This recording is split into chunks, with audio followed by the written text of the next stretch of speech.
basically in mimicking what he's saying, in that the concerns that Fred has brought up and the other people that have talked to me is the perception of the TAC team with the Humvees. He mentioned that. The safety of the citizens in the parking lot, he's mentioned that. The hours of operation, he's mentioned that. And then the zoning issues, changing it. And the original offer was, and I guess it's gonna be up to you, Tim, whether this actually goes through or not, is that right now we're in the beginning phases of this architect. We're not voting on the zoning or anything like that tonight. All we're doing is voting on the architect's contract. And and we continually heard this, or I have the last 4 years, well, I didn't know it and I didn't get a chance to have input. Fred did bring it up earlier when it was first coming up a couple of years ago. He's bringing it up again, and it was my suggestion that we allow Tim and Vaughn and myself maybe to meet with Fred, because he's not the only one. There are some other people that live on Caldwell, and there's at least one person in Pine Ridge that reached out to me. Let him come to us and explain what his concerns are. We got an architect that's coming on board. There may be some things that that architect can do to minimize what the concerns that they've got. I mean, I know we can't change the location because it's voted on in the bond. It was publicly put out there. But some of the things I think we may be able to look at now, and instead of, I mean, just hypothetical, instead of putting a driveway in on the west side of the business or the west side of the property, put it on the east side. I mean, there may be just some things that we can do to minimize any disruption to those neighbors over there. And I don't think that's too much to ask for anybody. It may not be liked, it may not be what people want to do, but I think we owe that to the people that have voted this in. That's my 2 cents. And I wholeheartedly agree with all of that. And Mr. Hawk, that would be the time where we can insert some restrictions on what's going on over there, and let the architect design it for us, for our needs. And those issues that you brought up will be met. Obviously, we can't change the location because it's already been voted on, but we can certainly address your concerns and the other constituents' concerns as well. Well, let me throw a hypothetical. The contract is up, I looked at the contract, and it's within 30 days of awarding the contract. There's things that's got to be done, another 60 days. So that's a pretty tight deal. It's Yes, something it is. we need to do fairly quickly, like within the next couple of weeks. Set up a time with him, his neighbors, and whoever wants to be there. Let them voice their concerns. It's not, Fred, chances of it moving are slim enough, but there are some things I think we may be able to do to help minimize any disruption or the perception of disruption that you and your neighbors think. Well, and all along, we thought that, again, those that had interest in the direction and how this was going would say, well, hold up, we got to address the zoning on it. And of course, the fact that, and in any of the meetings I attended, no one said, oh, grab Fred and bring him over and say, look, hold it. This is going to happen this way, this is going to go down. And we're not going to address zoning. We're going to get it voted, then we'll address it. And my question then is it an automatic slam dunk? If you have an impact, let's do theoretical then. And this is a citywide. This isn't my neighborhood. And I think I'm getting read wrong on what's going on. This thing is that we're not out here opposed. It is not. If you go around and ask yourselves in deep, serious conscience, you would shake your head no. I don't care how soft it is, of the impact on it. It's not a commingle. It's not a commingle type of a situation. And put it in a residential setting as such as that, you wouldn't give me a permit to do that for nothing. So when the planning commission sends out the notices, or we get our notices, the 300 foot, if it's going to be typical of a rezoning scenario, and are you going to do a lot split, or are you going to do the whole thing? And then the people say no, what's the planning commission? You hanging them out to dry, or they're all going to be on board and say, we got to vote. We're going to address your concerns, Mr. Hawk. Well, we're going to address your concern. And if you remember early on in the conversation, your concerns with the ball fields, and you and I have talked many hours about the ball fields and the disruption it created over there, and we're addressing that. We're going to take down the lights and we're gonna have a practice field. That was one of your concerns. We're gonna have a practice field over there where kids can practice, and this is not gonna be a just overwhelming training center. I think maybe you're misreading it as well as to what the concept over there is gonna be.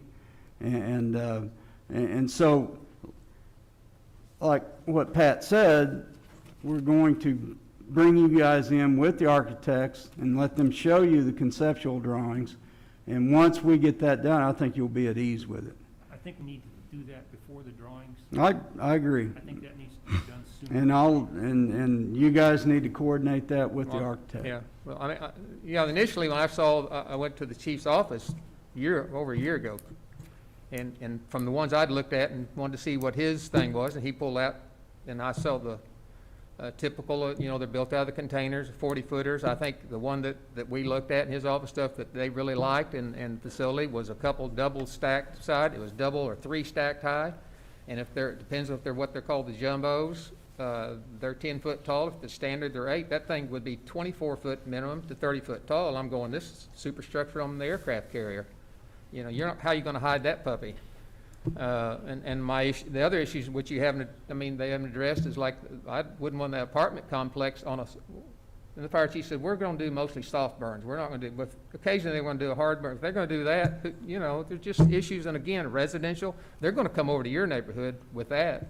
You get the fallout or the scenario on the smoke and the stuff if they do a hard burn on that rascal. And will they just be once every 6 months? Okay, but still, it's the perception, okay? Sure. I don't care if it's once a year.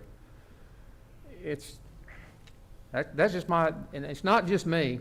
Yes, sir. I didn't initiate, actually, I had a phone call because I get to be the one that everyone said, well, he's the troublemaker, and if you will. I got called and said, what do you know about it? I said, no, I don't know. I kept thinking, man, we ought to be getting something on a zoning issue, and we're going to go down and address the zoning. Because it does not, you sit down and do a 10 punch list of 10 things, it won't fly. But we're going to make it fly, it sounds like, it come heck or high water. I think once there's more people, most of them didn't address, just kind of like me, thought, no, that's what we was voting on. We was voting on yes or no for the fire and training facility. There is a possibility we could put it up at the city complex. We could. Maybe there's a better location. So let's just get the funds and get it going, and then we could address the location because of the zoning. Because if the zoning doesn't work, you can't do it. Well, So, Fred, and I gotta call. I've got to correct you on that. And I brought the proposal tonight, and it's got the address 9500 right, Southeast. it's got the address on. I agree. So the notice was out there.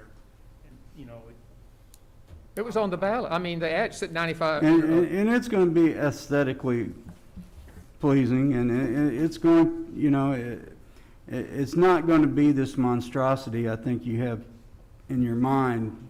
And again, it's not going to be a 24/7 facility. Well, yeah. Well, no, I never thought it would be that either. But usually too, we've always had anything goes on in the city or around our neighborhood, and somebody's got a project going on. Citizens way before the development, or we want to talk to the city, here's our plans, or you had to sit down and kick things. And we did that. We did that 2 years ago, Fred. But not to the extent of these questions, these answers, no, sir. I mean, Well, and respectfully. again, we're gonna address them for you, and have you sit down with Pat and the architects and anybody else that wants to sit in on that meeting and address the issues. Okay? Okay. We'll have Jill set a meeting up.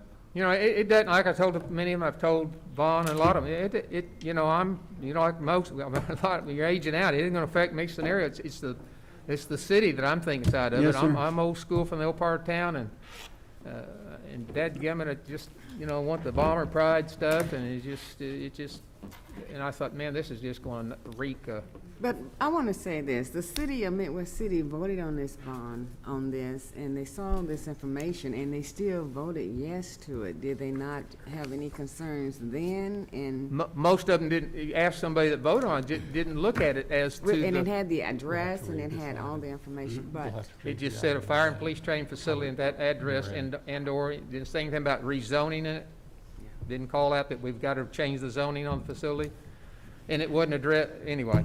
And Fred, would you at least give us a chance to? Sure.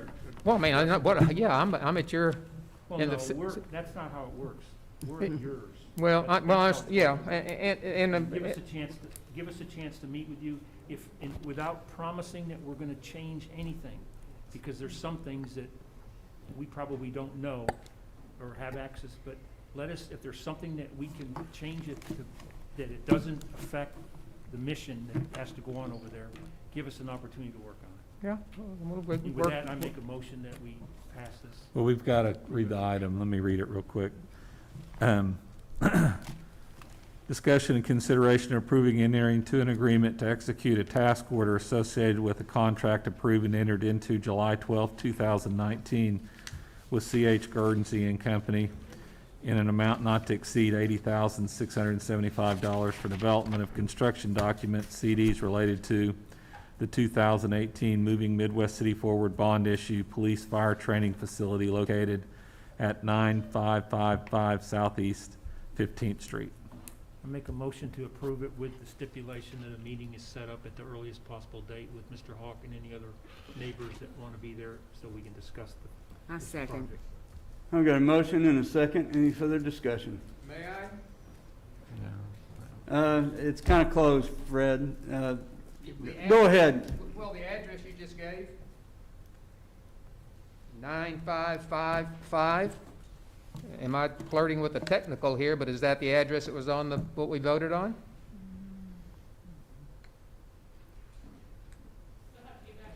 $9505 is what was on the, Vaughn, you did the agenda item. Is that a typo? I believe it is, sir. So it should be 9505. 9505, Fred. Just exactly what it read in the GO bond. Okay. Sorry for the Okay. issue. All right. well, I'm looking for a loophole. I understand. So we do have a motion and a second. Any further discussion? All in favor indicate by saying aye. Aye. Opposed? Aye. Abstentions? Motion carries. Okay, we go into our discussion items. Mr. Lyon, discussion item number 1. Discussion item 1, PC 2043, public hearing with discussion and consideration of an ordinance to redistrict from C3 Community Commercial to SPUD, Simplified Plan Unit Development, governed by C4 General Commercial District, subject to staff comments for the property addressed at 2224 South Air Depot Boulevard. Mr. Harless. Thank you, Mr. Lyon. The structure at 2224 South Air Depot is currently vacant. The request is to rezone the property to the Simplified Plan Unit Development governed by C4 General Commercial District. The application requests to allow C3 uses and the one C4 use of commercial marijuana growth. The building is approximately 3,100 square feet, and the action was the Planning Commission recommended approval. I'd like to make a note that the agenda that we have here has, and if anybody uploaded the agenda earlier today, the picture that's in our agenda is not the item that we're talking about. Yes, sir. The map has some Maps on references. East Reno. Right, so I just, That's a previous grow facility that was approved. right, no, I It's understand that. I'm just just pointing out if confusing. It's anybody's following misleading. along at home Right. and they've got the agenda, the address doesn't match the picture. So I'm just pointing out to anybody else So that's the bored subject, enough to actually have pulled up the agenda right. and running through this, it's not the same. The subject location is the old Ninja Electrical, and it Oh, was you an know, it's electrical across my business office. I know before. exactly where it is. That's why I was I pointing know, out to I'm just everybody. doing it for the Oh, record, not okay. for you. You see All it right, every sorry. day. But Sean, do I get a star? Because I noticed it last week. Mr. No, Harper, because you didn't mention it last week. are there two maps? He Are there didn't- two he- maps in your agenda item? The incorrect one is in the memo, but did you attach the correct map as well? The maps later on in the report are correct. I wasn't getting on to you, Billy. I was just trying to make sure that everybody followed. Yeah, we've got the Scrivener scribblings out there. See if we read the stuff. But I'll be glad to answer any questions and also the So applicant's this is a representatives grow there. facility? Yes, sir. It'll be the only thing permitted from the C4 district in this area. Okay, so, They have a sign that says dispensary. Would be grow and dispensary, sorry. But you So- get this, the grow is what would be permitted, that we're actually hearing the zoning for. Because they can already do the dispensary. Yes, yes, sir. But right now, it is zoned as, C3. correct, and as is the building immediately to the south of it, which is the old Ziggy's, right? Okay. Yeah. They're both C3. And immediately across the waterway to the north of it is residential.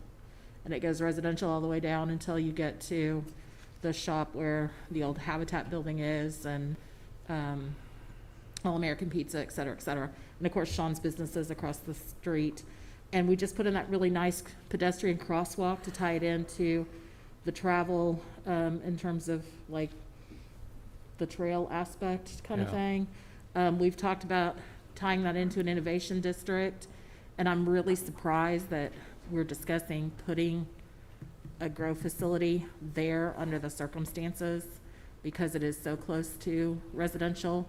So, and because of all of the investment that we've made in that area and propose to make in that area. So one of the questions I have for you, Billy, is we talked before on this issue in terms of, is there going to be processing with this? And maybe this goes to the applicant's counsel. If you, Yeah, go ahead. Please address your name and address, please. Sure, Mason Schwartz, 522 Colcourt Drive. On behalf of the applicant, I have Justin Greenfield here as well with me, who is the applicant. Can you hear me through this? yes. That's good. Okay. As of right now, the ordinance have not been handled to allow for the processing. So right now, there is no processing in place. The dispensary to the south is a different owned property, so it's not part of this operation. My client does own several other buildings, though, on Air Depot Road. Is a gentleman who's done business here, throughout the years. I do want to address a couple things here. The reason you have that map in there is because we really did model our application off of the SPUD that was approved on February 25th over there on Reno.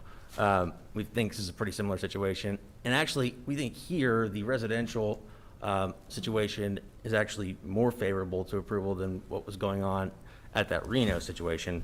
There's a couple things to note. When you look at the north side of this property, where you've got the residential, so you've got a flume that runs down right to the north of our client's building.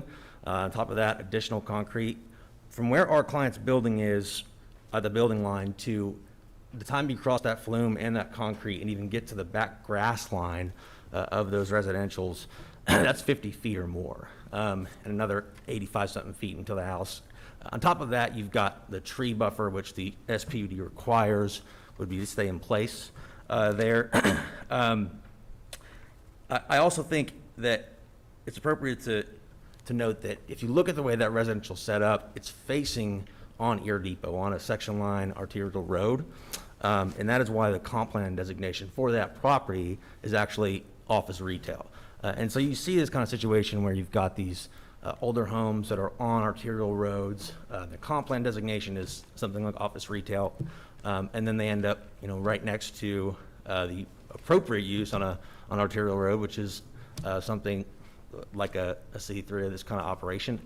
And so you kind of see it up and down. You mentioned the buildings up there to the north where the old thrift store was. The other thing to note about the actual residential piece of this is that a grow operation, this kind of grow operation is actually much less intensive to be next to a residential zoned and used property than something like a retail center. So this grow operation, it's not retail. So there's a minimum amount of coming and going, just picking things up, dropping things off. There would be no odors. Everything is fully ventilated. So you would not even be able to tell from the outside. You've got a grow operation going on in there. So it's not as though you'd have, right now, you could use the property for C3 retail and they could come up and people could be coming all kinds of time of night, like they, like do at the gas station across the street. Whereas here, this is a much more subdued operation. In many ways, that we feel is really more compatible to right there next to that residential. So I think if you look at the comprehensive plan today, the zoning plan today, you would obviously never have residential right there on Air Depot fronting for that kind of situation. That's just the kind of stuff that happens when you've got older homes and you've got to try to work on infill. So we think it's a perfectly appropriate use. We actually think it's equally, if not more appropriate than what was approved over on Reno. Mr. Greenfield has been a very good steward of the community and his various properties he owns here, and he looks forward to running a top-notch operation as he has with all of his other properties.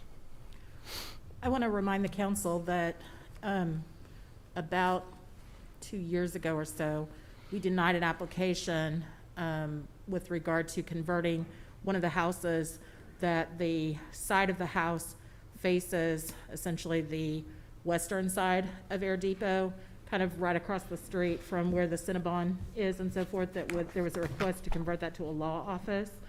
And the front of the house faced on the side street, but it was definitely a corner property that faced on Air Depot. So it's not unusual that we've upheld a restriction with regard to maintaining the residential integrity despite the age factor of the area, coupled with the fact that in this area, we've just made an investment by the city in putting in this very nice pedestrian crosswalk right there, where the tie-in is right at the drainage site. But that drainage site that ties in right there is also a cross feed from the schools coming across whenever you're headed to the western part of the city towards Rose State. Likewise, we've done work to try to have a proposal to tie this whole section from where the subject property is going back to the south into part of an innovation district that would tie in with Rose State. So I would be cautious about what we're approving to put into this space, given the plans that we have for the adjacent properties and given the overall residential nature of the neighborhood that immediately surrounds that area. I So- have a question for you, Susan, because I don't disagree with most of what you said. But isn't it apples to oranges comparing this property that's already commercial and has never been a residential home to the one that we denied that has always been a residential home that somebody was trying to turn into an office and do a curb cut on an existing street that didn't have a curb cut when they're not asking for any of those things? I understand what you're saying, Councilman Reed, but at the same time, we're in a situation where the request is to convert this property to a SPUD designation. And with the SPUD designation, there is great latitude on the part of the property owner in terms of what they do with that property, not just with this particular project, but in the future, once it's already zoned as SPUD. And so, since that latitude increases, if we were to leave it as commercial, yes. Right now, it is zoned as commercial as, Billy, again, C3, correct? Well, yes, but if I could just make one note. She wasn't asking you, she was asking. Oh, I'm sorry. Right. Stand right behind me. So, right now, it is zoned as C3, and so, again, to change the zoning of that property and to open it up to SPUD brings up the issues that we've had on previous projects that have been designated as SPUD, and the latitude that's given in terms of what you can do, not just with the current development, but in the future. And again, because of our intent to see this particular area develop in a certain way and the investment we have already made right there in that area, and we look to continue to make if we can get the innovation district to go through with Rose State, I think it's, at best, a concerning proposition to allow this to be converted to SPUD at this time. And I have some further questions in terms of some of the issues that we brought up previously. I understand from applicant's counsel that, for example, there's no intention to do any processing right now because you mentioned that the ordinance don't allow. But should the ordinances allow, I'm assuming you would intend to do processing there as well, correct? That's not true. And I just want to clarify one thing with the SPUD. The SPUD does not, and we'd be willing to commit to every single regulation that's on that property right now. We can commit into that SPUD that will remain in place. The only difference would be to allow for this additional use unit. And so the SPUD, Well, for your purpose, well, for, if you were to sell it in the future. well, if we were to write into the SPUD that all C3 regulations shall be applied to this property as is today, with the only exception of that one use unit, the SPUD runs with the land. It is binding law. We are not allowed, there's no latitude there. That's a C3 zone property. That SPUD is basically C3, with the only exception being this one use. But if we were to write that restriction in there, it would allow for you to use it as a growth facility, correct? Because it can't be C3 if you have to use it as such. No, so with the SPUD, there's You can customize anything you want in there. I mean, the way we could do the SPUD is to literally write every single regulation that right now applies for C3 applies here. The only difference is that one use. So all of the setbacks and buffering and anything else that would be C3, there would be no more latitude going forward, whether it's us or somebody 50 years down the road, until there's actually a change in rezoning before this.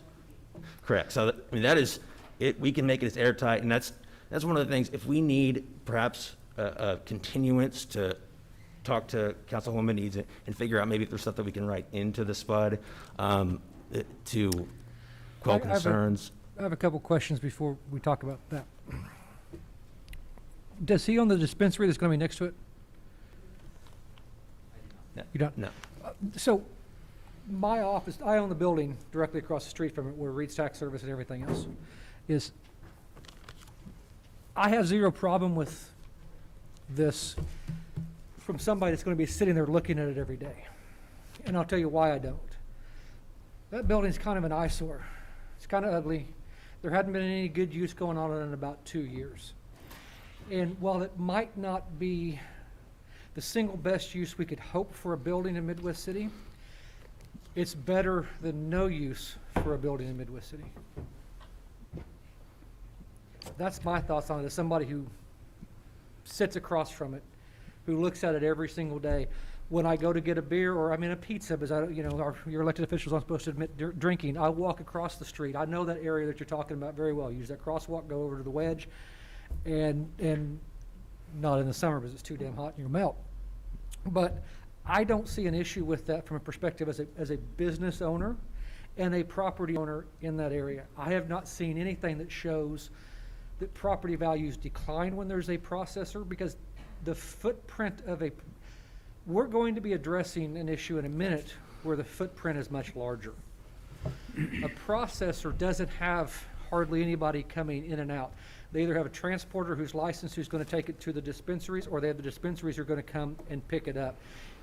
Your egress and ingress is very well monitored because of the security around it. These folks, not these folks, I don't know this guy.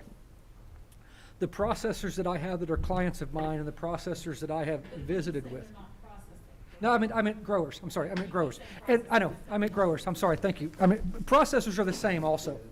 They have a very small footprint also. They don't have people coming in and going. I would rather have 3 grow operations and 3 processors surrounding me than 1 dispensary because of the traffic that goes back and forth. So the footprint is minimal. Property taxes will be increased, which helps the schools and which helps some of our bond issues. And the folks that are going to be working there, they get paid cash. Hopefully they're reporting it right, but they're going to be spending that money in our community. Because the growers, you're going to have trimmers that are going to come in, and I know what you guys pay them. They make a pretty dadgum good amount of money. So they are going to have people that are going to come in trimming. And why do I know this? I've got clients, folks, not because I do this stuff. Yeah, but I don't have that as an issue. And I understand as a councilman in that ward with some residents, that is a different way that you're looking at it. And I don't disagree with you. But as somebody that owns a property across the street and has a business, I just thought it's in your ward. You also represent me. I would want to point out that was platted 75 years ago. To compare that to today's zoning ordinances is a reach. So I just wanted to point that out to you. Oh, well, I was actually, if I could, Mayor, I was actually contrasting it. What I was saying was that was platted so long ago and it was built residential to the north there, and as we are, that since that time, the plat doesn't change, the home doesn't change, but the comprehensive plan changes. And that's why they had the comprehensive plan designation for all of that residential to the north along Air Depot as office retail, because I talked about some of the plans that were in place.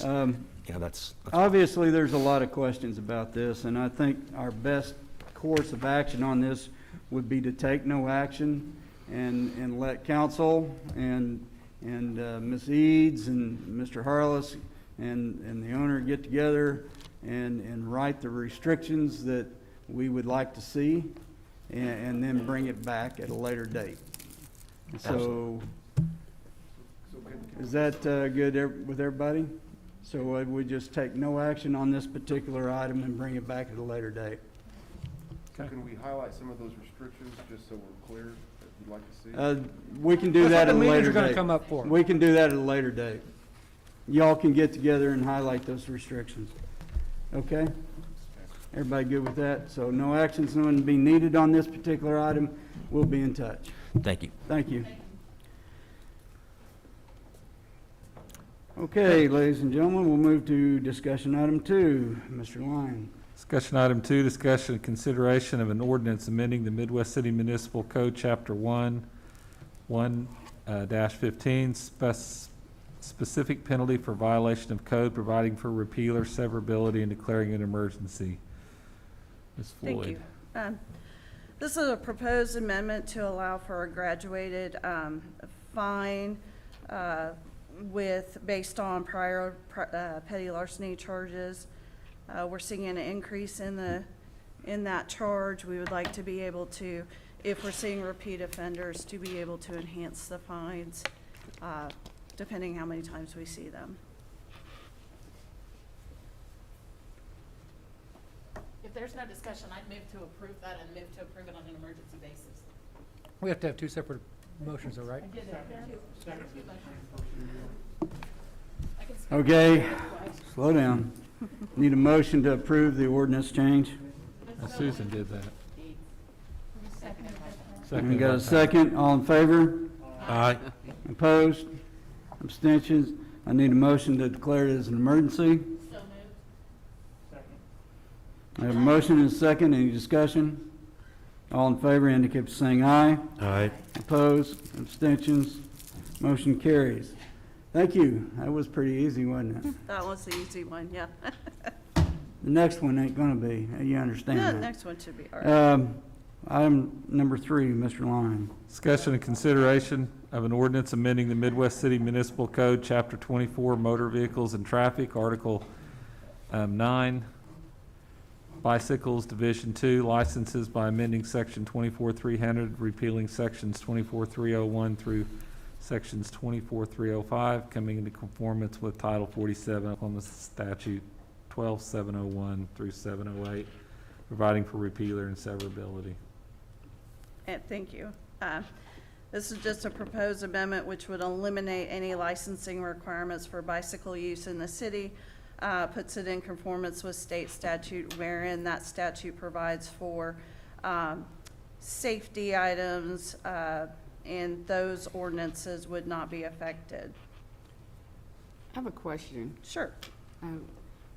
What is the hours of the marijuana dispensaries now? That's the next one, the next Christine. Oh, okay, we're on 3? But that's a good question to ask. Let's not get off into that yet. Oh, that's, Well, okay, you said that this is gonna be a tough one, and you would split off that. okay. So, No, Vicki, I was- on this item, though, to Okay. clarify, all of the other requirements with regard to safety equipment, like using a headlight, The the headlamps, the reflectors, the, Bells, reflectors, not all of that touched would at all. be in place. Correct. It's just we would take away the licensure section, Correct. correct? Okay. Mhm. And if nobody has anything, I'd move to approve this item. I got a motion and a second. I Any just have further a, discussion? I just have a question on the item that you just mentioned about the bicycles, and you said license. So are you saying that they will be implemented with the safety gears and the license will be taken away? Am I correct? I We're mean, just- bicycle, I didn't know they had a license. We're just eliminating, current ordinances now have a licensing requirement that is provided for by the fire department. It's just removing that requirement. So is that also including a light for the bicycle, that they have a light, reflector light at the back of it or something? I'm sorry, Is that also included with having a reflector on the bicycle, the back of it? any safety requirements such as reflectors, bells, so forth, not touched at all. Those would remain. Okay. All right. I believe I've got a motion and a second. Any further discussion? All in favor indicate by saying aye. Aye. Opposed? Abstentions? Motion carries. Item number 4, this one will be the hoot. Discussion. Mr. Lyon. Discussion and consideration of an ordinance amending the Midwest City Municipal Code, Chapter 26, Noise, by adding Section 24-4.1, Hours of Business for Medical Marijuana Dispensaries, penalty provider for repeal or severability, and declaring an emergency. Mr. Reed, you've been chomping at the bit on this one, so the floor is yours. I don't know that I've necessarily been chopping at the bit, but I think that this is directed at one dispensary that we're having problems with. We have nuisance ordinance already on the books that our police can enforce, and they can ticket the owners, and they can ticket the managers, and they can ticket the people that are causing the issues. I don't like, Hey, Sean, can you speak up just a little? I'm sorry. I'm having trouble understanding you. so what I was saying is I think that this is directed at one business in the city of Midwest City that opens late, that has had multiple issues. We already have ordinance on the books for nuisance. Those are there so the police can go in and ticket those that are causing problems, up to and including the owners and the managers of the business. I think if we make a new ordinance targeting one business, that sets a terrible precedence. I also believe that if we get into the back pocket of any business as to when they can be open, it opens up our ability to get into everybody's pockets as to when they can be open. I don't want to look down the road a couple of years from now and tell barbers that they have to close at 9, or tax services that they have to close at 8, or beauty salons that they have to close at 6. That's not our business. Our business is to enforce the laws that we have, and they're already there as a nuisance law. And I'm going to take the counter argument because you and I seem to be on polar opposites to a certain extent tonight. It's one of those nights. But, you know, the need for this arose because of the proximity of this business to residential property.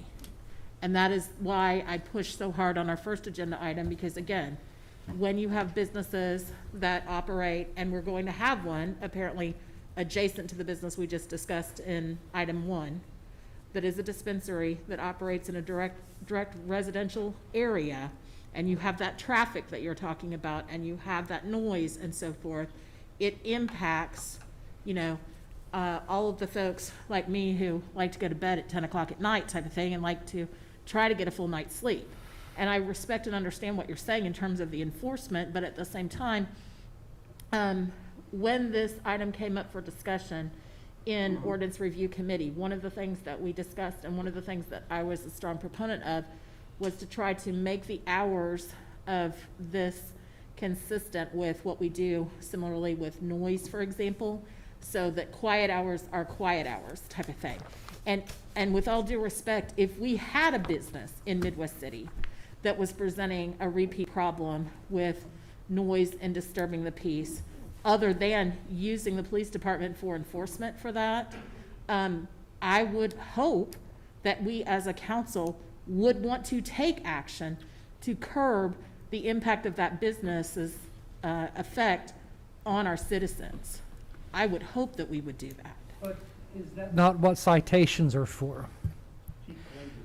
My thoughts on this are, if I'm a business owner and I'm the one that's being targeted, I'm going to try and sue the hell out of everybody that votes on this. So let's have, Chief Claibs, do you mind coming to the podium and telling us about the enforcement efforts that have been made and the complaints that have been made by citizens about the need that has arisen? Or Vicki, if you want to address this, I'm sorry, I didn't mean to take the microphone from you, if you have any.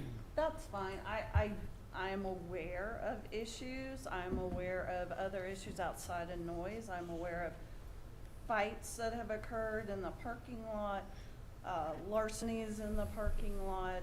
There are several issues outside of the noise that do occur because of this business. So. And I'm I'm not going to saying ask you're this not question right. too, just to tie it in really quickly. I'm curious if this business has been requested to correct their own problems, like for example with, I think you can address that. I just went blank, with security, their own private security type of thing, or anything of that nature, if either one of you could address that also. I think he can. Ms. Eads, they do have their own private security, but I believe it's 24/7 as long as they're open. We've had several calls to this business.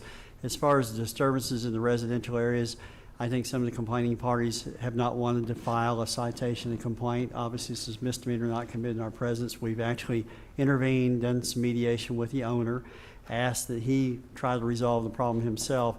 He was going to send an email out to all of his clients explaining that if they continue to violate any ordinances, he would refuse to provide business for them. I don't know of any other calls for services. Well, I didn't do any research prior to this because I know previously when this was discussed, that was the direction they were going to go, is to change the hours of operation. How many citations have you guys, how many have come to court for citations that have been written for, what's the, I just lost the term.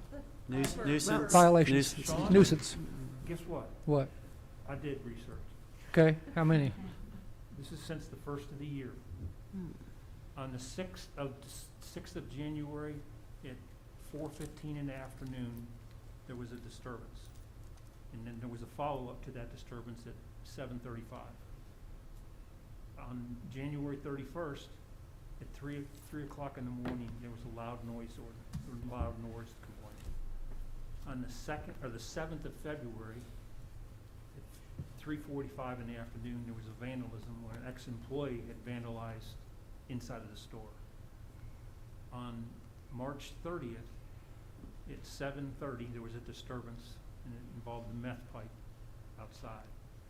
On the 6th and the 11th of April, there was 2 violations of COVID restrictions. There was too many people in the business. What time was that? 4 o'clock and 7:30. No, in the afternoon. The 13th of April, 10 o'clock in the morning, there was a vandalism where windows broke out. On the 12th of May, 6 o'clock in the morning, there was a loud noise disturbance. And on the 16th of May, at 2 o'clock in the afternoon, somebody was throwing rocks at the building. And then I looked at and I've got all the calls right here. There's So only, by my count, there's only one that happened between 2. 10 PM and 6 AM. Well, 6:02, yeah, so there's actually 2, one on January 31st and one on May 12th. So we're going to literally try and change the ordinance based on 2 calls that happened between 10 PM and 6 AM in the morning? Well, There's a couple of things. Surprisingly enough, I'm going to take issue with a couple of things. Number one, this is not dissimilar to the urban-rural interface that we address all the time. You know, as we grow and our city changes, we have to adjust our ordinances. This is an issue that has come up, and we have an obligation to address it for our citizens.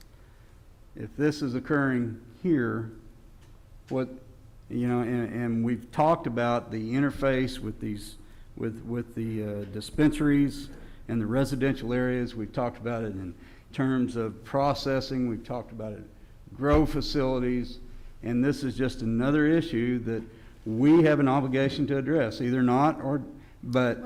So how do we have an obligation when there's only been, you guys want to change this where they're closed from 10 to 7. Since January, there's only been 2 events that have happened between 10 and 7, and one of them was 2 of them were noise reports. Okay. I don't understand how we're going to change the rules for every And single then, dispensary. but the traffic in and the everything city. else that we can't control. Time out. That wasn't a complaint that was ever made. There were 2 complaints that have been made. That's what Pat's numbers are.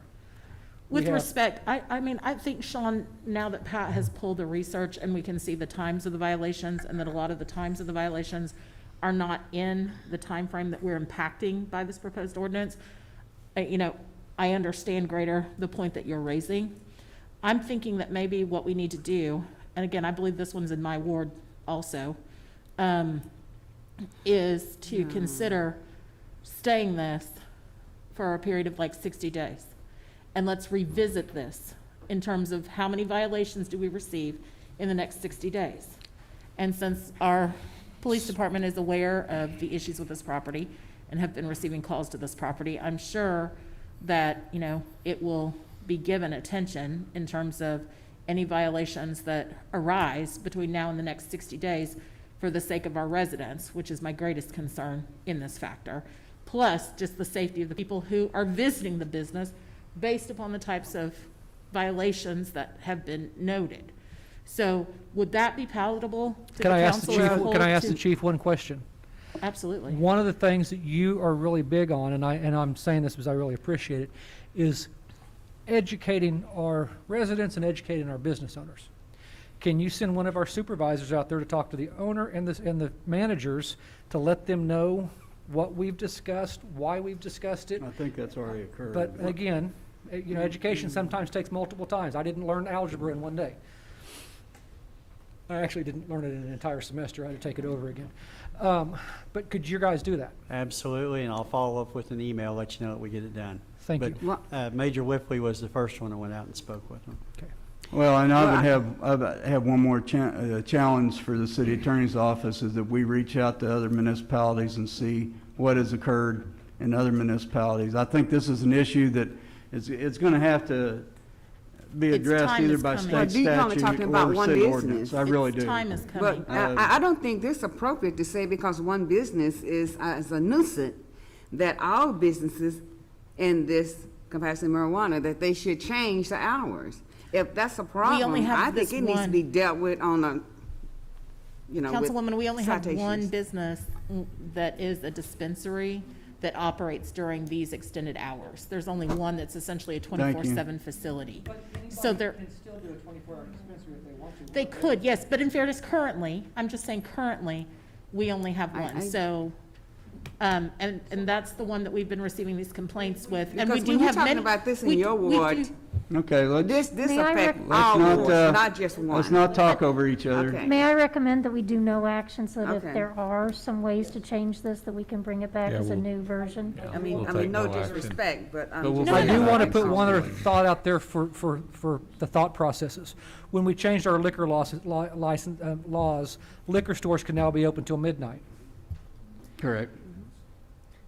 We Those d- operate per state statute. I understand that, so- but we're going to be more restrictive of medical marijuana than we're going to be of liquor stores if we do this. Would it be more palatable if we extended We it can't, out? state statute, we can't, state statute. No, I'm not, No. I'm not talking about liquor Midnight? stores, I'm talking about Yeah, it probably dispensaries. would be, but I like Susan's thing about, It's consistent with our other restrictions for noise Yeah. and so but forth. let's That's what. do the 60 days, take no action, come back, or 30, whatever you said. Try to some 60 education. days. Try and take some, do some Because there's education. others in the cities, in other municipalities, and they have 24 hours, they seem to be doing pretty good, no problems. I think you always have a problem child sometimes, so, I think there's other actions. Okay, I that we think can take. everybody agrees that we're gonna take no action. So, come back in 60 days with those items addressed and see what other municipalities are doing and. I did contact Oklahoma City. I didn't contact the others, but visited with them. So What does Oklahoma City do? they don't have anything. They don't operate any And this is business just hours. another one of those loopholes. do have 24 Unfortunately, it's gonna be hours. left Oklahoma to the City, municipalities I to don't know if they address. have any. Yeah, there's open. no state statute governing this. No, Is there's. the- All right, take no action on this item. We'll move to item number 5. Discussion and consideration of an ordinance amending the Midwest City Municipal Code, Chapter 28, offenses miscellaneous, Article 4, offenses against property by amending Section 25-58, coming to conformance with Title 21 Oklahoma Statute 1760, providing for repealer, severability, and declaring an emergency. Ms. Floyd. Yes, thank you. This is just amending the amount of damage required. Our ordinance currently requires $2,500 worth of damage. The state statute is $1,000. I'm just asking that it mirror the state statute. Any discussion or questions? Chair to entertain a motion. Motion to to approve. Second. Got a motion and a second. Any discussion? All in favor indicate by saying aye. Aye. Opposed? Abstention, motion carries. I would also entertain a motion for the emergency. Second. Thank you. Second. I've got a motion and a second. All in favor indicate by saying aye. Aye. Opposed? Abstention, motion carries. Next item, item 6. Discussion and consideration of an ordinance amending the Midwest City Municipal Code, Chapter 28, Article 2, offenses against morals by amending Section 28-20, disorderly house, providing for repealer, severability, and declaring emergency. This is a ordinance that came through the Ordinance Review Committee.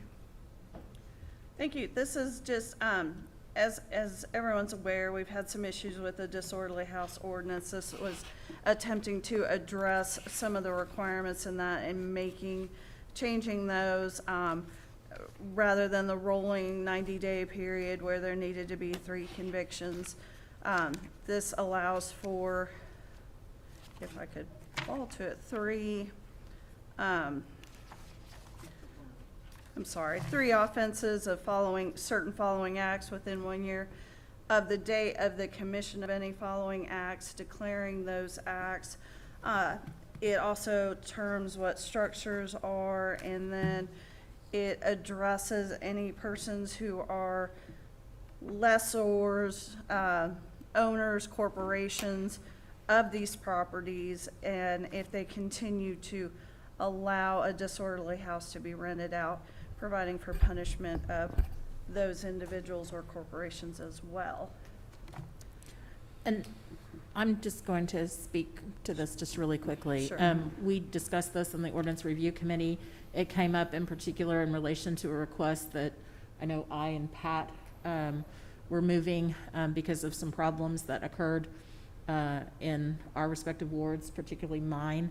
And this ordinance, as Vicki indicated, currently exists. However, it's not effective per Vicki, per Heather, per the police department. And so therefore, we need to make some changes in it in order to be able to use it to address those very rare but very important circumstances where we need to be able to have it to deal with something that is a continual problem from a piece of property. And so with that, if no one has, Well, I hate to put you on the spot. That's fine. This would take care of what we just dealt with. It could be used to that because it They had 3 includes occurrences, structures. in a year. Yeah.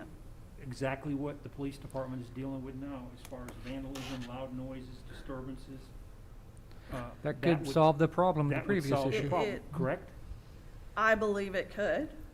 And So that we I- could use that, yes. Are And the you- second question I have for you, just, and I'm not trying to downplay what this ordinance is gonna do, but this is not the end-all to get No. all the problems fixed. No. What it's gonna take is, it's gonna take the citizens calling 911 when there's an issue. It's gonna take the cooperation of the residents when necessary to cooperate with the police department, and if that means signing a ticket, I'm not for doing that as an initial deal, but if that's what it's gonna take, they're gonna have to do it. And I come up, and I lead into that is, there's some debate as far, because we have some of the issues that it didn't occur in my ward, but it has occurred in her ward. There's been some issues with juveniles. How will this work as far as juveniles that are involved in this kind of activity? Because I know they're not, how does that work out? Because they're not necessarily convicted, they're a juvenile. Well, right. How does that work? Well, the issue I would say with juveniles, number one, any proceedings are confidential. Correct. So that's not going to be outside for any residents to know. The other issue is we don't convict juveniles. Juveniles don't even plead guilty. They stipulate, they technically are not entering pleas of guilty, nor do we convict them. They are adjudicated. So I think it'd be a far stretch, and I quite frankly would have some issues attempting to use juvenile charges, anything under this ordinance. Well, let me ask you, I think things are getting a little blurred. If you've got a house and you've got a bunch of kids hanging out in that house, and we're getting calls over there at that house because of the conduct or the loud noise or whatever is going on, that But we're doesn't not- exclude We're not that. using those convictions, but they were called under a noise. I mean, because the of homeowner juveniles. or whoever's got dominion and control over that house is going to still be responsible for, under this ordinance. Correct. Yes. Okay. And the noise, we've Well, I think added, that's getting lost in the discussion. You Well, know, this is targeting sorry. the person who has dominion control Yes. of that house. Yes. So if your correct. kids are jackwagons 3 times in a year and the cops get called for a noise ordinance, you have a problem. Yes. I'm good with that. I do have one question for you. Line 28, you've struck, "It shall not be considered a nuisance violation to report unlawful conduct." By striking it, does that mean that if I report a nuisance violation, I now have, if I now report unlawful conduct, I have a nuisance violation by reporting it? One of the issues that got, when, across the country, when these type of ordinances are made, one of the concerns from victims' rights groups were domestic violence, where if there's a domestic in the house and the woman calls because her boyfriend or husband is abusing her, and it's a fact. So it's not if your neighbor calls? No, we're talking, where if somebody calls in Okay. and they're the victim of a crime, that's not used against them, because Okay. that's gonna keep women or No, men understood. I in just the didn't make community. any sense. That makes That- perfect that way sense. it takes it, you're not getting dinged for calling for help. Okay. No, Yeah. that, as long as it's within your residence, right? That makes perfect sense. Okay, thanks. That being said, Chair, to So, entertain a so motion. is this something that can probably, can comprise with the one with the marijuana hours, or we still gonna look at that again?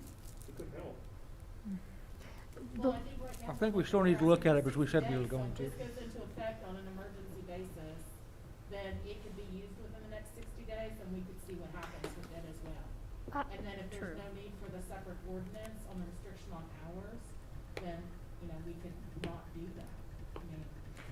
I would like Ms. Floyd to explain what commission means in regards to how it's used in the ordinance, so there's no misunderstanding how exactly this would have to be applied.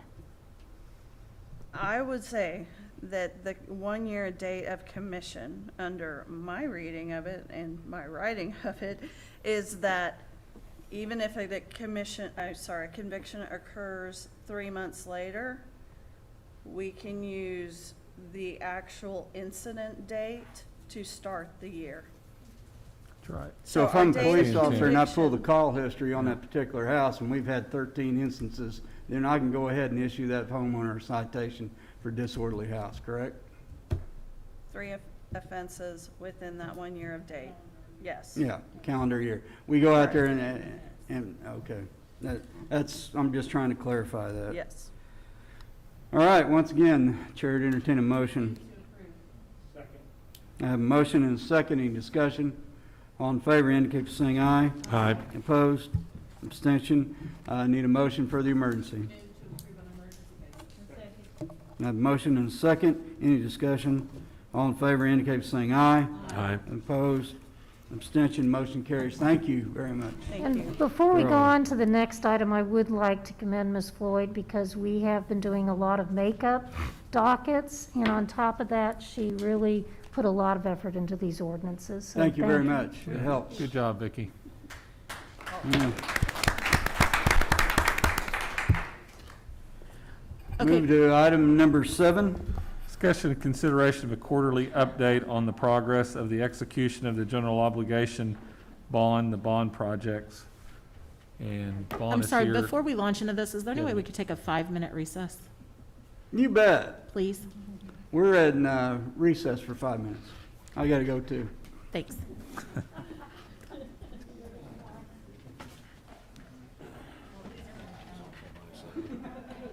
Well, I do agree with what you said, yeah. I do appreciate that.